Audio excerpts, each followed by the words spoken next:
Hey guys, tonight we're stepping back in time, way back, to a moment when ingenuity and deception intertwined to change the course of history. Imagine the smell of sawdust, the clang of tools, the sweat stinging your eyes as you stand amidst towering timber, the weight of an entire war resting squarely on your shoulders. You're not a warrior, not a king, not even a general, you're just the engineer. And tonight, we're going to figure out what it was like to be you. The one tasked with building the most infamous wooden horse in all of antiquity. Just a heads up, your odds of making it out of this one with all your limbs intact are, let's just say, not great. So, before you get comfortable, take a moment to like the video and subscribe, but only if you genuinely enjoy what I do here. And if you're up for it, drop a comment below with where you're tuning in from and what time it is for you right now. Now, dim the lights, maybe turn on a fan for that soft background hum, and let's ease into tonight's journey together. You stand there, a knot of dread tightening in your stomach, as the grand Odysseus paces before you, his brow furrowed, his eyes alight with a dangerous, desperate gleam. He's just laid out his brilliant plan. And frankly, you're pretty sure he's lost his mind. For a decade, the Achaeans have battered against the unyielding walls of Troy, and for a decade, those walls have mocked them. Now, Odysseus, the cleverest of the Greeks, or perhaps just the most desperate, has decided that if they can't break through the walls, they'll simply get invited inside. And your part in this madness, you, Epeus, the most skilled carpenter and engineer among the Achaeans, are to build a giant wooden horse. A horse so large, so convincing, that the Trojans will drag it into their city as a war trophy. Completely oblivious to the armed men hidden within its belly. It's a preposterous notion, a fantasy spun from the frayed ends of a 10-year stalemate. You've built siege engines, sure, intricate ramps, even a few clever traps for local wildlife, like that time you rigged a net to catch a particularly cunning wild boar, only to ensnare a very confused goat instead, much to everyone's amusement. But this is on another scale entirely. The very idea feels like hubris, like tempting the fates with an audacity that borders on suicidal. You, a man who lives by the precise measurements of timber and the true swing of an axe, are being asked to craft a deception that will decide the fate of nations. You try to speak, to voice the dozens of immediate, glaring problems, the sheer size, the materials, the internal structure, the logistics of getting armed men inside, the ventilation, because, seriously, can you imagine the smell after a few hours in there? But Odysseus cuts you off with a dismissive wave, his focus already past the how and onto the when. He simply states, with that infuriatingly calm certainty of a man who believes himself touched by the gods, that Athena herself has inspired this plan. Historians still argue whether Odysseus truly believed in divine inspiration or if he simply used it as a convenient way to silence dissent and motivate his weary troops. Either way, the implication is clear. You are not merely building a structure, you are crafting an instrument of divine will. No pressure, right? Just the end of a war, riding on your woodworking skills. You feel a bead of sweat trickle down your temple, not from the heat, but from the sheer, crushing weight of the task ahead. You nod, a silent, resigned acceptance of the impossible. That night, as the campfires flickered against the vast, indifferent Aegean sky, you lay awake, the image of a colossal wooden horse filling your thoughts. The sheer scale of it was mind-boggling. You'd built ships, sturdy enough to weather a storm, but a beast of this magnitude, meant to house warriors and pass as a divine offering. Your engineering brain, usually so logical and precise, felt overwhelmed by the sheer audacity. You tried to sketch designs in the sand with a stick, only to erase them, each attempt feeling inadequate. How do you make something that huge, both strong enough to hold men, light enough to be moved, and convincing enough to fool an entire city? It was a riddle wrapped in an enigma, carved from the very trees you'd soon be felling. You thought about the practicalities, the sheer weight, the stresses on the joints, the need for an internal ladder or ropes, and, yes, The aforementioned ventilation, a true engineering nightmare. That last one, just as despair began to settle in, a strange calm descended. Perhaps it was the exhaustion. Or perhaps, as Odysseus had insisted, it was something more. You closed your eyes, and in the darkness behind your eyelids, a form began to coalesce.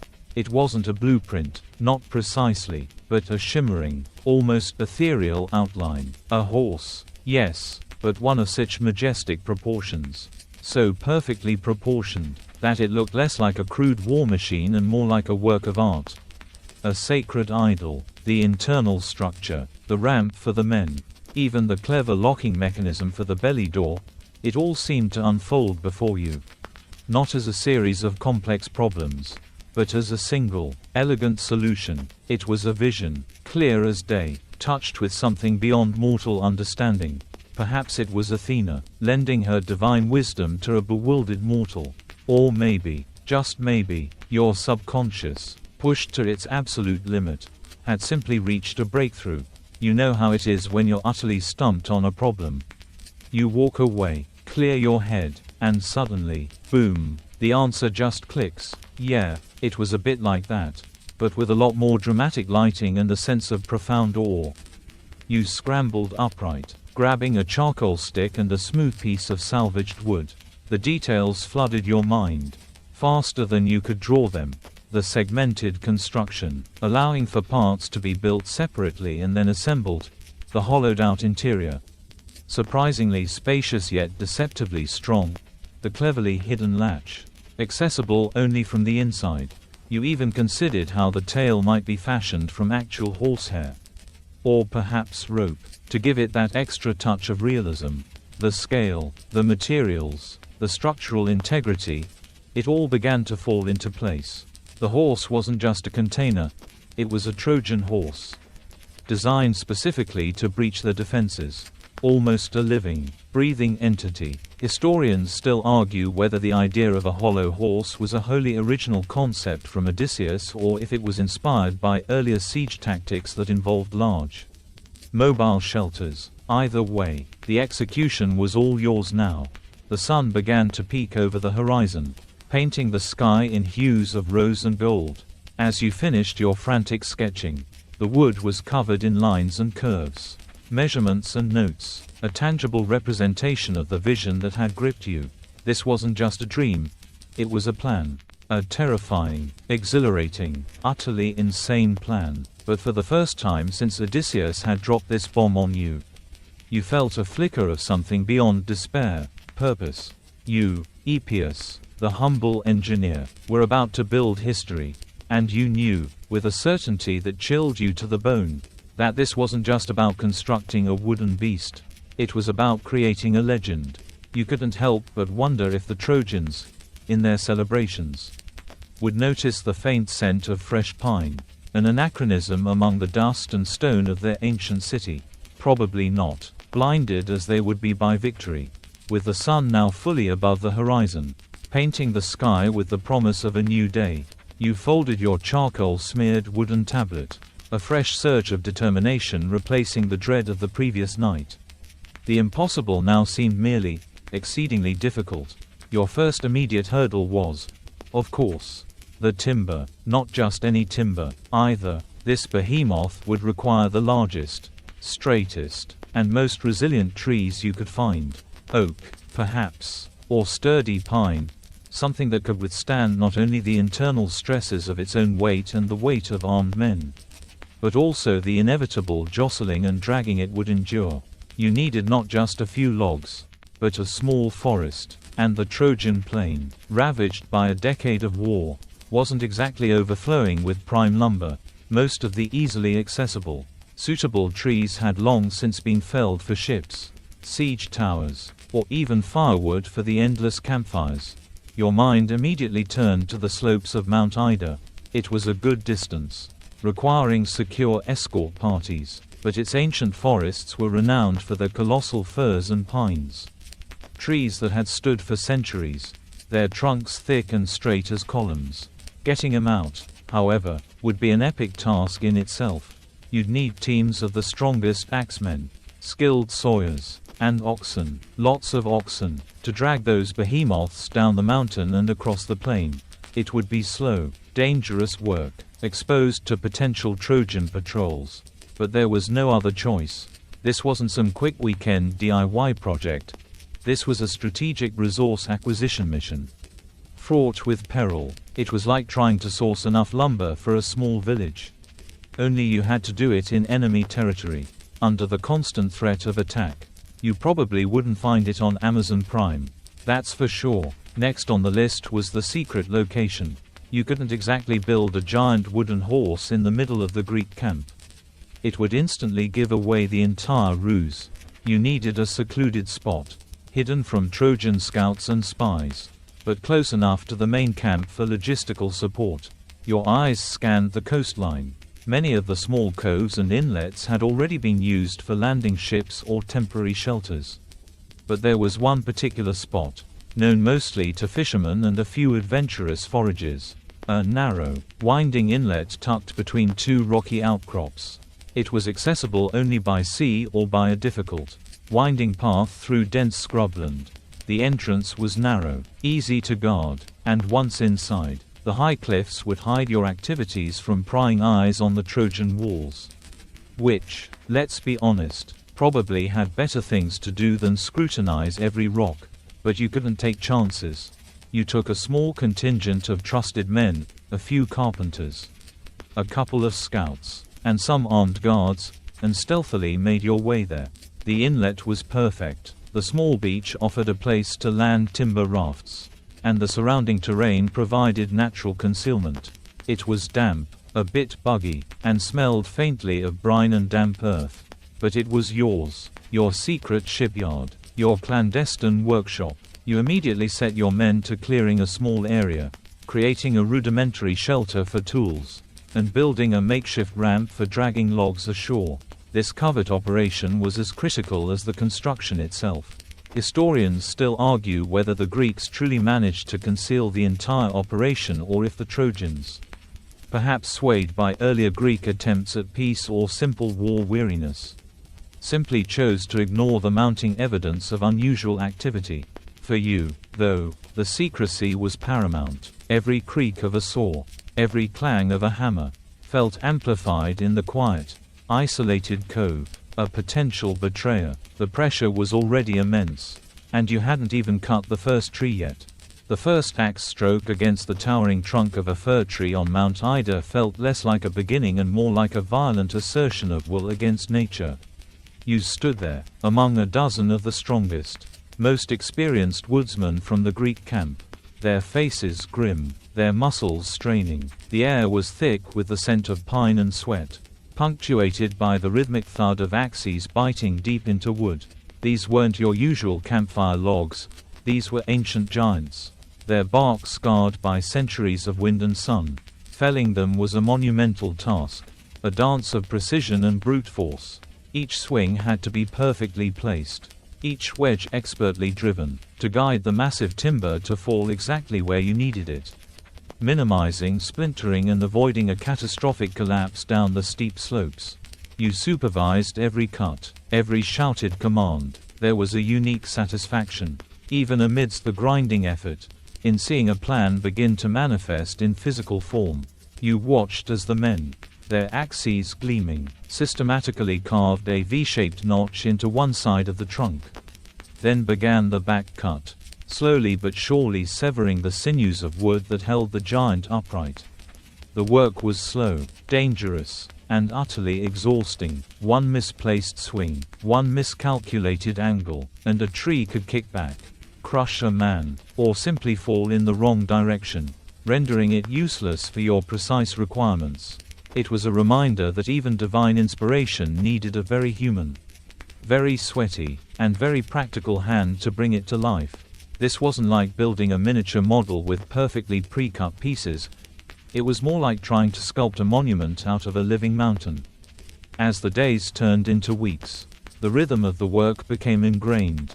The crashing sound of a falling tree, the loud groan as it tore free from its roots, echoed through the forest, a sound you quickly learned to anticipate and control. Once felled, The branches had to be painstakingly lopped off, the bark stripped, and the colossal trunks debarked and roughly shaped right there on the mountainside.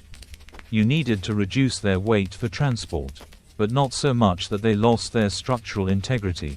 It was a delicate balance. The men worked tirelessly, fueled by a grim determination and the promise of an end to this seemingly endless war.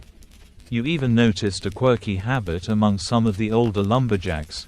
They'd rub a small pouch of dried herbs on their axe blades, swearing it made the steel sharper and the cuts cleaner. Superstition, perhaps, but if it kept them motivated, you weren't going to argue. Transporting the logs down Mount Ida was another Herculean feat.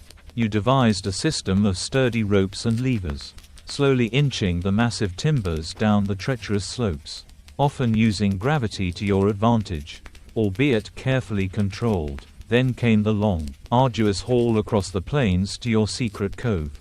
You often worked under the cover of darkness, or during the hottest parts of the day when Trojan patrols were less likely to be active, using teams of oxen and dozens of men straining against thick ropes. It was a logistical nightmare, each log a small victory in itself. This intense, physical labor was a mainstream historical fact for any large-scale ancient construction. But the sheer scale and secrecy of this particular project made it unique. Historians still argue whether the Greeks faced significant challenges in timber acquisition for the Trojan horse or if the Trojans' defenses were simply too focused on the walls themselves to notice lumber operations further afield. For you, trudging through the dust, leading another team of oxen, it felt like every muscle in your body was screaming. But with each massive log that finally splashed into the waters of the cove, ready to be floated to your hidden workshop, you felt the impossible project inching closer to reality. Finally, the secret cove buzzed with purposeful activity. The colossal logs, now stripped of their bark and roughly squared, lay on the makeshift beach, waiting for your touch. This was where your true artistry, your deep understanding of wood and structure, would come into play. Your initial sketches, those frantic lines on salvaged timber, now became your gospel. You meticulously oversaw the layout of the primary framework, the massive ribs of the horse, which would form its core strength. It was a bit like assembling a gigantic, ancient IKEA kit, only without the helpful pictograms and Allen wrenches. You probably wouldn't find a warranty either, especially since the intended use was, for war. You worked with a small, trusted team of master carpenters, men whose calloused hands understood the language of grain and saw. The air was filled with the rhythmic rasp of adzes shaping curves, the precise tap of mallets driving chisels, and the constant, comforting scent of fresh-cut wood. You directed them, showing them how to cut the complex joinery, mortise and tenon joints, dovetails, scarf joints, that would hold this monumental structure together without the need for excessive metal fasteners, which were precious and would add unnecessary weight. Each joint had to be perfect, tight as a drum, able to bear the enormous stress of the horse's weight, plus the weight of the men inside, and the violent jolting of being dragged across uneven ground. This wasn't about aesthetics, it was about sheer, unadulterated structural integrity. The first challenge was the horse's skeleton. You began by laying out the massive central beam, the spine of the beast, on the leveled ground you'd cleared. Then came the uprights, the leg supports, and the curved ribs that would define its iconic shape. You used plumb bobs and levels, string lines and measuring sticks, to ensure every angle was true, every piece aligned. It was a slow, painstaking process. Every few hours, you'd step back, wiping sawdust from your brow, to survey the growing framework. It started as an abstract collection of heavy timbers, but gradually, painstakingly, the form began to emerge: the powerful chest, the sturdy haunches, the elegant curve of the neck. It was more than just a large box, it was taking on the proportions of a living creature, albeit one made of wood. You even found yourself debating, internally, the best way to craft the horse's head. Should it be a separate, more detailed carving added later, or an integral part of the main structure? You opted for a hybrid approach, The neck would be built up from strong, layered timbers, providing support, but the head itself would be sculpted separately, allowing for finer detail and a more convincing, lifelike appearance. This was the artistic flourish that would sell the deception, making it seem less like a mere machine and more like a sacred offering. This attention to detail, balancing robust engineering with a deceptive artistry, is a quirky tidbit of your character.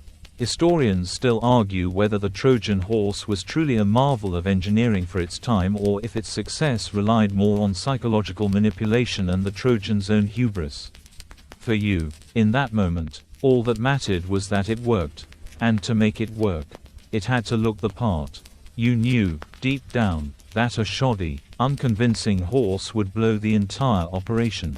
So, you pushed your team, and yourself, for perfection. With the basic framework firmly established, the cove now truly resembled a colossal animal rising from the sand.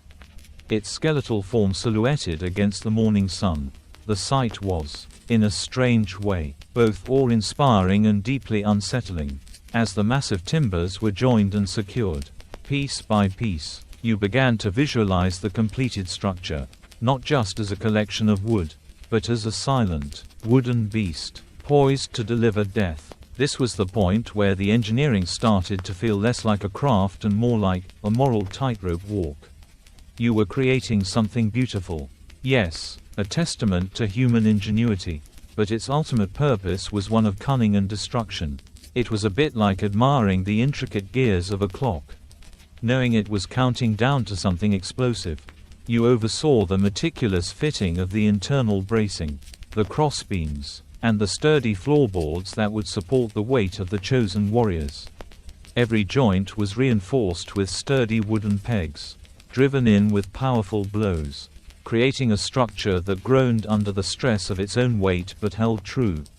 You insisted on quality, on precision, knowing that any weakness, any splintering, could betray the entire operation. It wasn't just about the external appearance.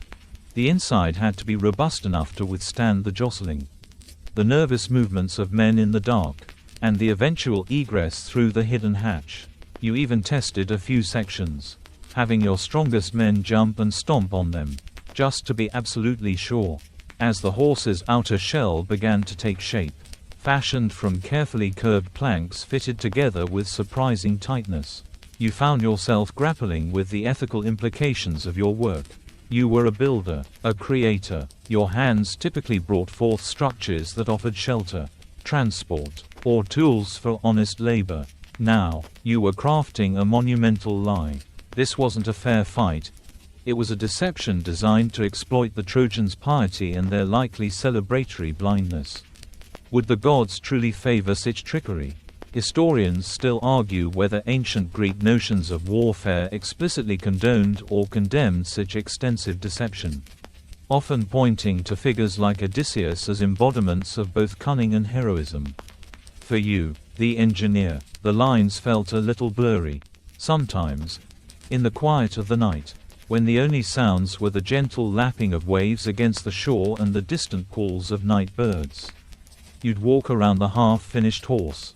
It loomed, dark and imposing, a silent witness to your conflicted thoughts. You imagined the Trojan people, their shouts of joy as they pulled it through their gates, their unawareness of the terrible cargo it contained.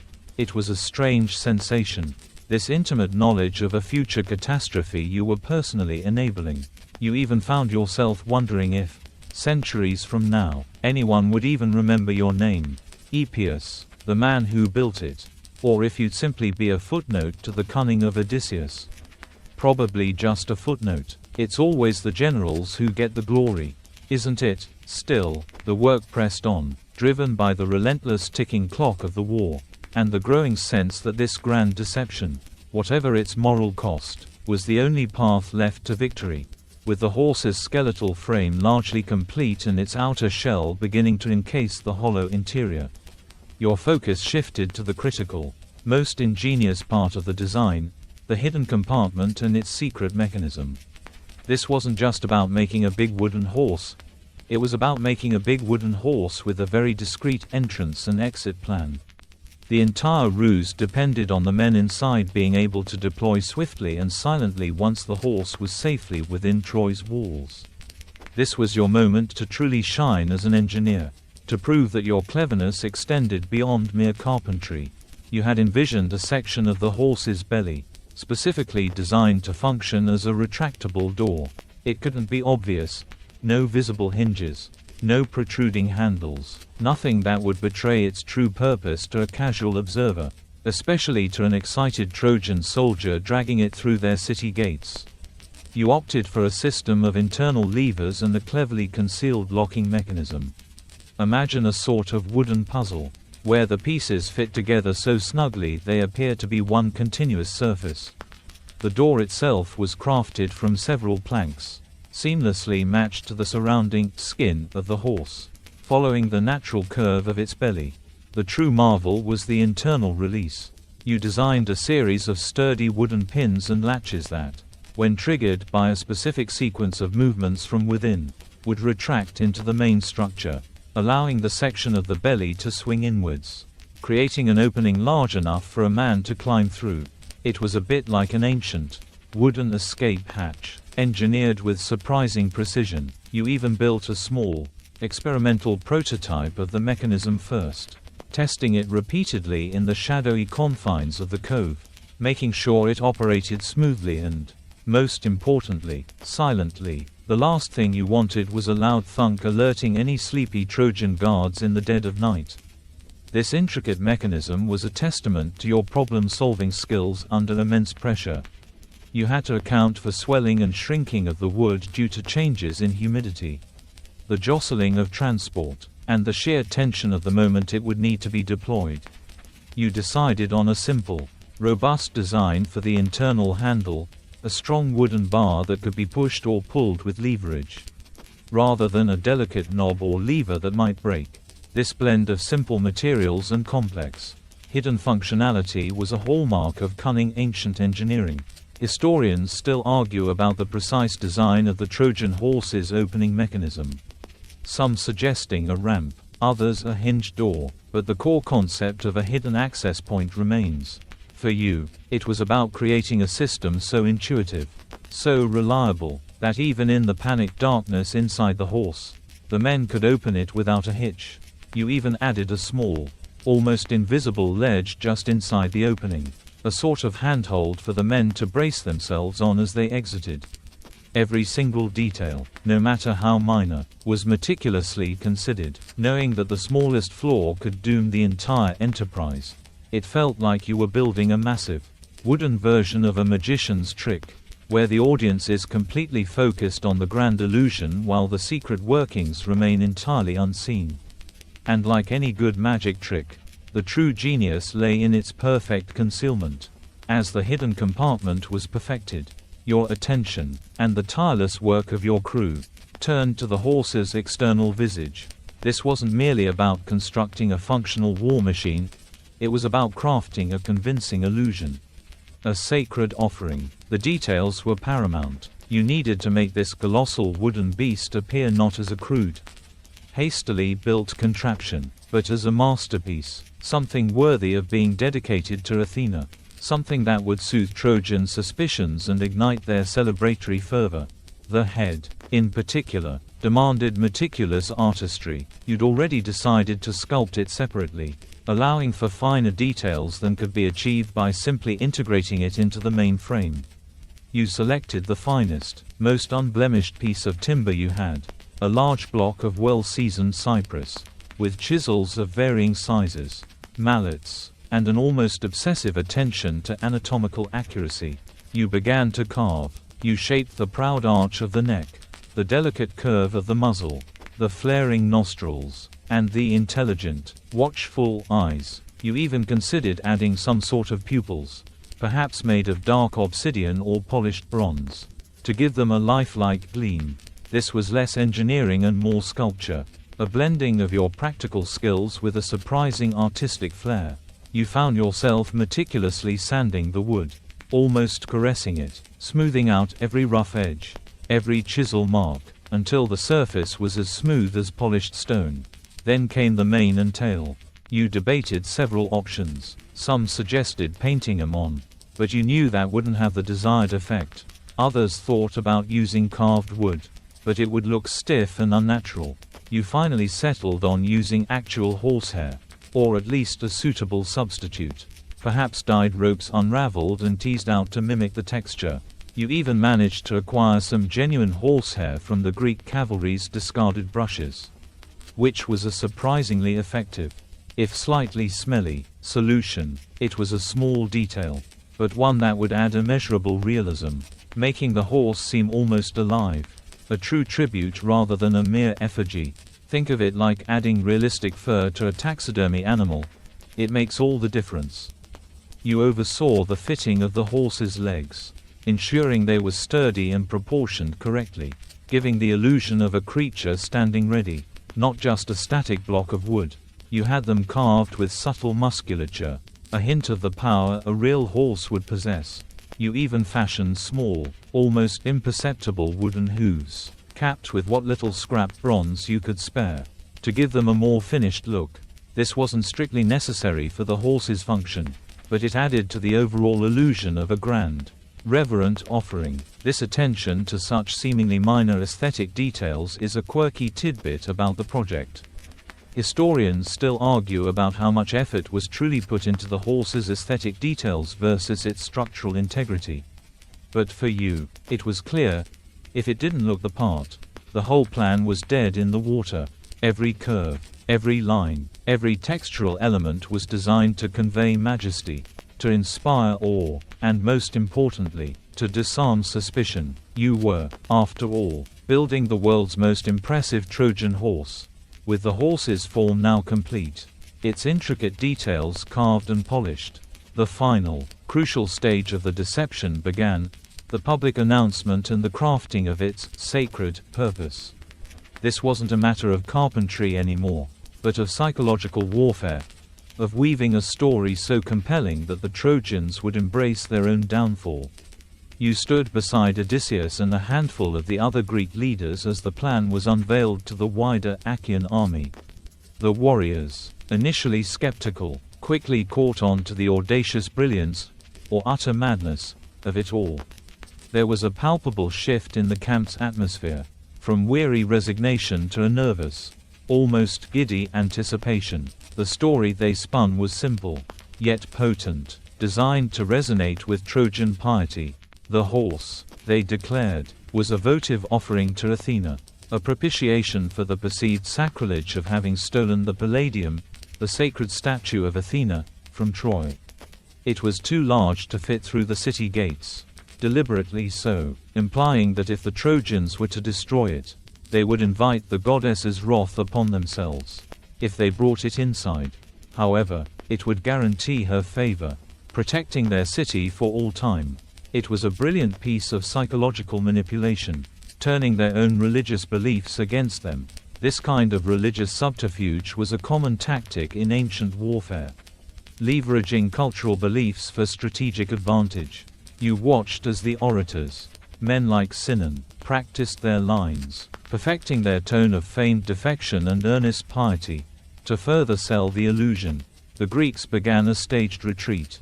Camps were dismantled, ships were readied, and a general air of departure was meticulously manufactured. Only a small, carefully chosen contingent, including you and the men who would eventually hide inside the horse, remained hidden in the secret cove, continuing the final touches on your masterpiece. The vast majority of the Greek forces sailed just out of sight, to the nearby island of Tenedo, ready to return at the signal.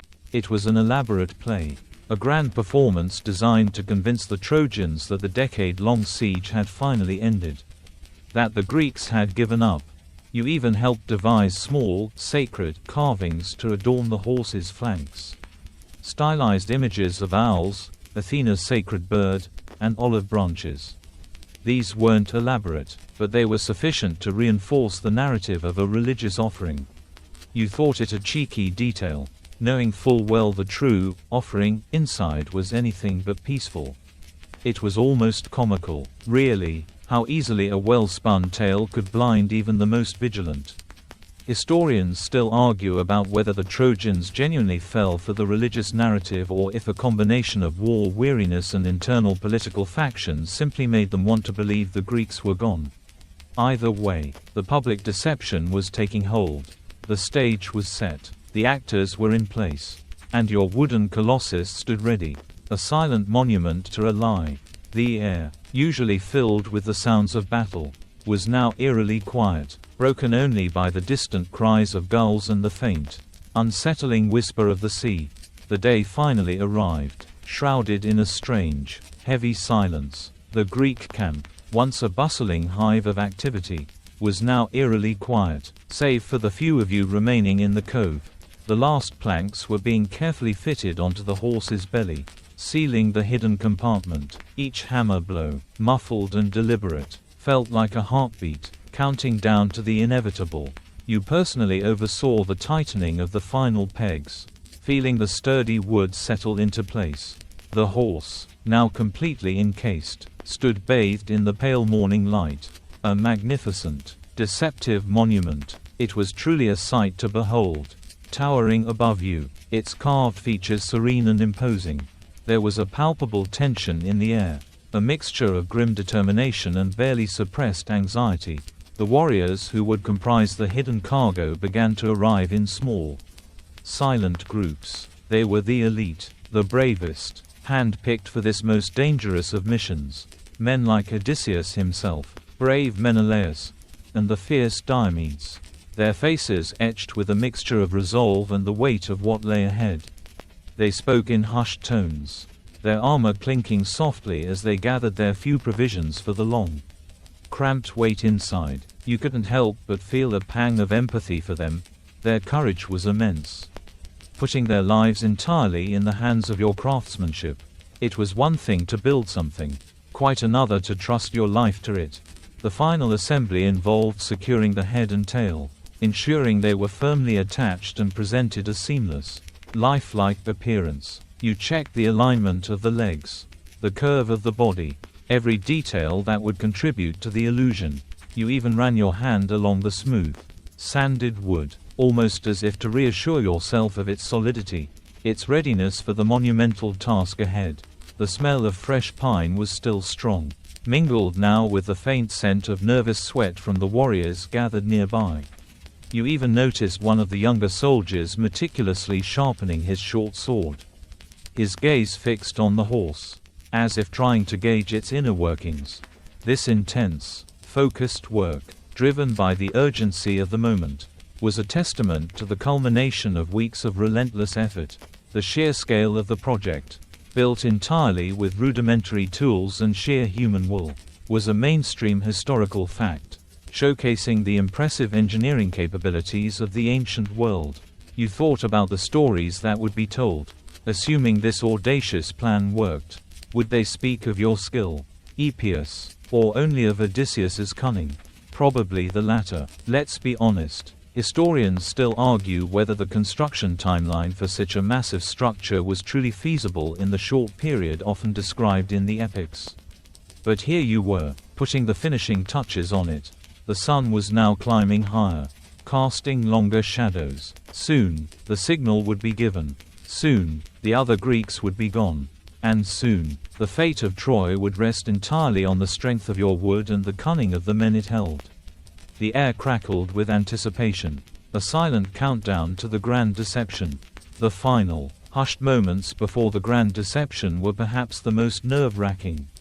With the horse fully assembled and looking every inch the sacred offering, it was time for the chosen few to take their positions within its belly.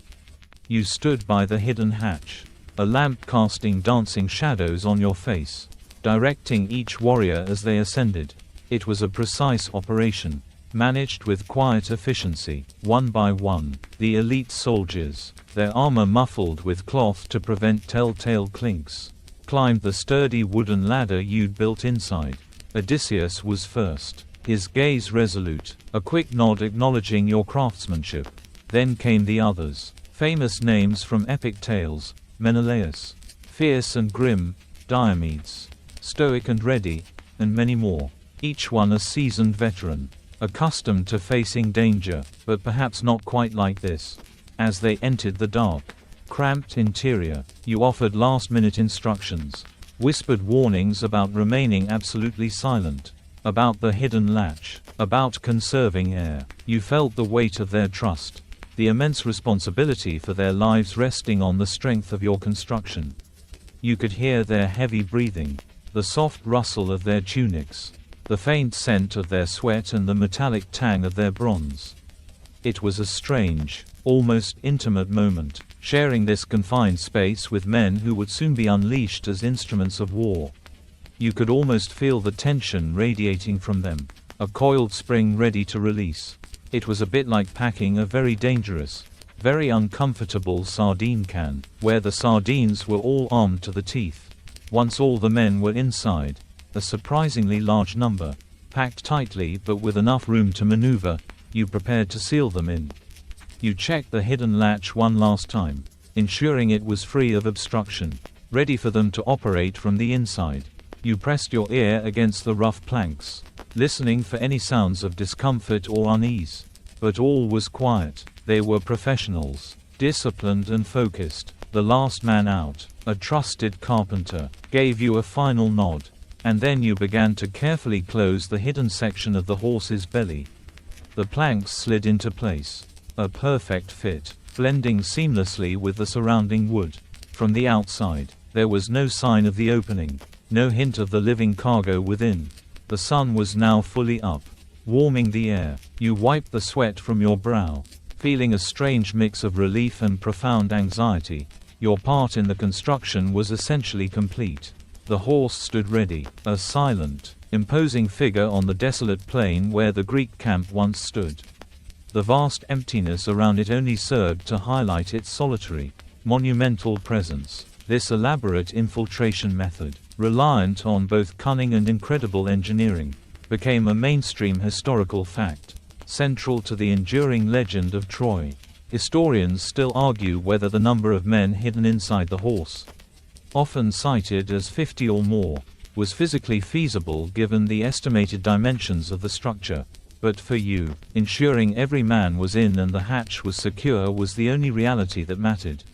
Now, all that was left was the wait, a nerve-wracking, agonizing wait for the Trojans to discover the gift. You watched from a concealed vantage point, a heart-stopping distance away, as the first Trojan scouts cautiously emerged from the city gates. The sun was now high, casting long, stark shadows across the deserted plain where the Greek camp had so recently been. The silence was almost deafening, broken only by the distant bleating of sheep and the gentle whisper of the wind. Your masterpiece, the colossal wooden horse, stood alone, a solitary sentinel, precisely where you had left it. It looked magnificent, imposing, almost alive in the midday sun. You held your breath, every muscle in your body tensed, as the Trojans approached it. Slowly, warily at first. Their initial reactions were a mixture of awe and suspicion. You could practically feel their confusion radiating across the plain. They circled the horse, examining it from every angle, touching its smooth flanks, marveling at its sheer size. Some prodded it with spears, as if expecting it to spring to life. You saw their expressions shift, from apprehension to curiosity, then to something akin to wonder. The sight of it, massive and undeniably artistic, seemed to disarm them more effectively than any direct assault ever could. You even saw one of the Trojan elders stroke its carved mane, almost reverently. Then came the debate. You couldn't hear their exact words, but you could infer the arguments from their animated gestures, their pointing fingers, the way some emphatically shook their heads while others gesticulated wildly towards the city. There were clearly those who suspected a trick, voices of caution echoing what you knew to be the truth. But then, as if on cue, the defector, Sinon, left behind by the Greeks, was discovered. His performance, a meticulously rehearsed tale of Greek despair and a divine omen demanding the horse as a sacred offering, began. You couldn't hear him, but you could imagine his earnest pleas, his feigned fear, his carefully crafted lies. It was a testament to Odysseus's cunning, employing not just wood and steel, but words as well, to crack Troy's defenses. The sight of the Trojans' growing acceptance was both exhilarating and horrifying. You watched as the dissenting voices seemed to fade, overwhelmed by the prevailing desire for peace, for an end to the brutal war, and for the promise of divine favor. The idea that this magnificent gift, this symbol of peace, could be anything other than what it seemed, became increasingly difficult for them to entertain. It's a quirky tidbit of human nature, isn't it? We often believe what we want to believe, especially when it promises an end to suffering. Historians still argue about the extent of the Trojan internal dissent regarding the horse. Some accounts suggest significant disagreement, while others imply a more unified acceptance. For you, observing from afar, it felt like watching a slow-motion tragedy unfold, orchestrated by your own hands. The Trojans were already celebrating, their cheers echoing faintly across the plain. They were celebrating their supposed victory, completely oblivious to the silent, deadly cargo now waiting to be pulled into their very heart. The true nature of your gift was about to be unveiled, though not in the way they imagined. The moment the Trojans began to pull your magnificent, deadly creation towards their city gates, your stomach lurched. It was a sight you knew you'd never forget. Even if you lived to be an old, gray man, they had to partially dismantle a section of their formidable walls, a testament to the horse's immense size and their utter conviction in its sacred nature. You watched, hidden and holding your breath, as they struggled, grunting and straining, to maneuver the enormous wooden beast. Teams of men, ropes slung over their shoulders, heaved and strained. Oxen, their muscles rippling, dug their hooves into the earth, pulling with all their might. It was a painstaking, slow, and truly ominous journey. Every creak of the massive wooden wheels, every groan of the straining ropes, sent a shiver down your spine. You imagined the men inside, packed tight in the dark, stifling belly of the horse, feeling every jolt and lurch as their wooden prison was dragged forward. They would be enduring the stifling heat, the lack of fresh air, and the agonizing uncertainty, their lives literally in your hands, or rather, the hands of your craftsmanship. You found yourself silently urging the horse forward, willing it to remain intact, to resist the immense forces being exerted upon it. The thought of a wheel collapsing, a joint giving way, or the whole structure simply splintering under the strain, made your blood run cold. As the horse slowly, deliberately, passed through the breach in the walls, entering the heart of Troy, a surge of complicated emotions washed over you. There was the undeniable pride of an engineer seeing his most ambitious creation fulfill its purpose, functioning exactly as designed. But that pride was heavily tempered by a chilling sense of dread. You were not merely an observer, you were a key architect of this unfolding disaster. The horse was no longer just wood and pegs, it was a Trojan horse. A symbol of impending doom for a city that, for all its defiance, had its own people, its own families, its own innocent lives. You could hear faint shouts of triumph now, growing louder as the horse progressed deeper into the city. The Trojans were truly celebrating.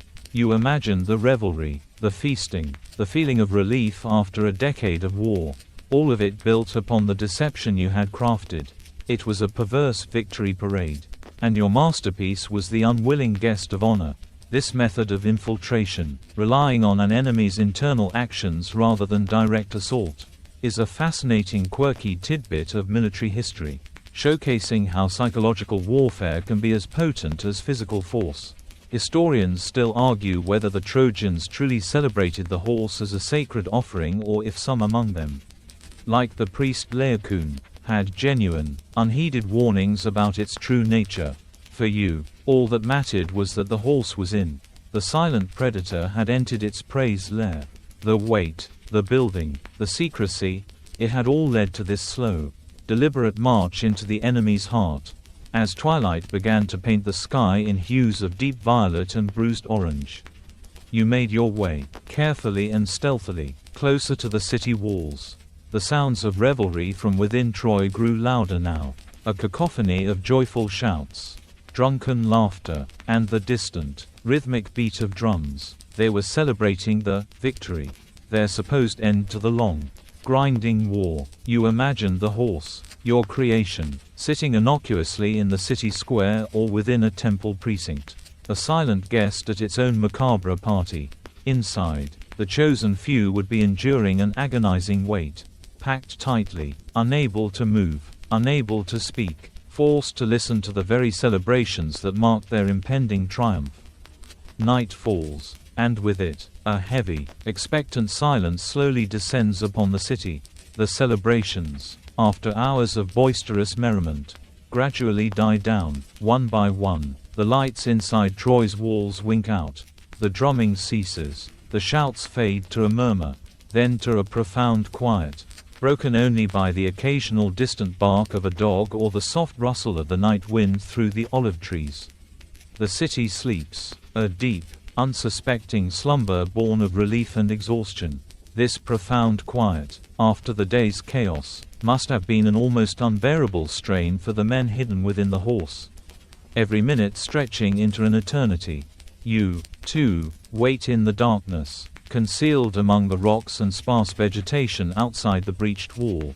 Your eyes are fixed on the city, on the faint outlines of the rooftops against the moonless sky. The air is cool now, a stark contrast to the oppressive heat of the day. Every shadow seems to deepen, to coalesce into something watchful. You imagine the men inside the horse, their senses heightened, listening for the prearranged signal, a torch lit by Sinan from the citadel, a silent beacon to the waiting Greek fleet on Tenedo. You think about the oppressive darkness they face, the stale air, the cramped quarters, the shared tension that must be a palpable presence within the wooden beast. It's not exactly a five-star hotel, is it? More like a very uncomfortable, very high-stakes game of hide-and-seek. The psychological toll of this waiting game, both for those inside the horse and for you on the outside, was immense. This agonizing period of suspense, where the entire plan hinged on precise timing and unwavering discipline, is a mainstream historical fact in the epic narrative, underscoring the extreme risks involved. You find yourself fidgeting, your hands clenching and unclenching. You recall a quirky tidbit from your youth, trying to sneak into a neighbor's orchard with a friend, and how every rustle of leaves, every shadow, seemed to betray you. This was that feeling, magnified 1,000-fold. Historians still argue about the duration of the Greeks' wait inside the horse. Some accounts suggest a single night, while others imply a longer period of covert operations. For you, this night felt like an eternity, each passing moment stretching the thin thread of certainty. The fate of an entire war, the lives of countless men, the destruction of a magnificent city, all hung precariously in the hushed, pregnant silence of the sleeping Trojan night. The long, torturous wait finally shattered. A faint, flickering light appeared high on the citadel, a silent signal burning against the inky blackness. It was Sinan, fulfilling his treacherous role. Simultaneously, from the distant coastline, a second, answering beacon flashed, the signal to the Greek fleet on Tenedo. Your heart leaped into your throat. This was it, the moment of truth. From your hiding spot, you pressed yourself against the cool earth, your eyes fixed on the massive wooden horse within the city. You held your breath, straining to hear over the rapid thump of your own pulse. Then, a subtle sound, almost imperceptible over the lingering quiet of the sleeping city, a soft click. A muffled creak. The hidden hatch. It worked. Your craftsmanship held true. The first warrior emerged, a silent shadow against the deeper black of the horse's interior. Then another, and another, sliding down the ropes or the internal ladder you'd crafted, their movements fluid and practiced. These were the men who had endured hours of cramped darkness, and now they were unleashing a decade of pent-up frustration. They were like a deadly stream flowing from the horse's belly, quickly fanning out into the silent streets. The city was still asleep, utterly unaware. It was a bizarre, almost surreal scene, your wooden gift, now a birthing chamber for vengeance. It was like watching a perfectly choreographed, silent play, where the actors were armed to the teeth and the audience was about to get a very rude awakening. You watched as the Trojan guards, caught completely unawares, were swiftly and silently dispatched. The gates, breached from within, were thrown open. The Greek fleet, having received the signal, was already sailing back, their ships appearing like dark phantoms on the horizon. Soon, the sounds of battle, muffled at first, began to erupt. Shouts of alarm, the clash of bronze on bronze, the panicked cries of waking Trojans. Fires began to flicker, then spread, casting an ominous, orange glow against the night sky. The peaceful slumber of Troy had been violently, irrevocably shattered. You stayed hidden, observing the unfolding chaos. This attack, initiated from within, was the direct result of your engineering. You witnessed the devastating culmination of your work. The great city of Troy, impregnable for so long, was falling, not by direct assault, but by cunning and deception. It was a powerful, brutal demonstration of how intellect and craft could overpower brute force. This method of achieving victory through a strategic, internal breach became a mainstream historical fact, forever etched into the annals of warfare. You saw figures racing through the streets, distinguishing between the bewildered Trojans and the advancing Greeks. Historians still argue about the precise details of the sack of Troy, the level of destruction, and the fate of its inhabitants. But for you, watching the city burn, it was a bitter triumph. Your hands had built the tool of its undoing. The fires grew, casting long, dancing shadows across the plain. The sounds of battle intensified, a crescendo of destruction. You felt a profound weariness settle over you, a mix of grim satisfaction and an overwhelming sadness for the scale of the devastation your creation had wrought. The war was finally over, but the cost, though not your blood, felt heavy on your conscience. You had done your part, a craftsman fulfilling his commission, but the result was far more terrifying than any blueprint could convey. The image of the burning city, reflected in your tired eyes, would haunt your dreams for a long, long time.